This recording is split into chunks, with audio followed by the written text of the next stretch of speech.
Hey there guys, welcome back to another video. Today I'll be showing you how to add arrows to lines in Canva. So the first thing you need to do is open up your Canva website. After that, just head over here to the element section and type in lines.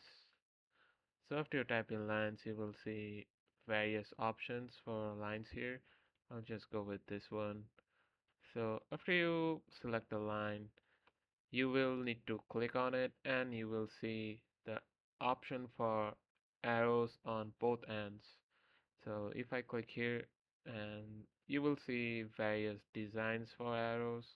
So I'll just select this one, and as you can see, an arrow has been added here on your line. So then again, if you want to change the shape of your line, you can just click here, and let's just say I want to curve it a bit.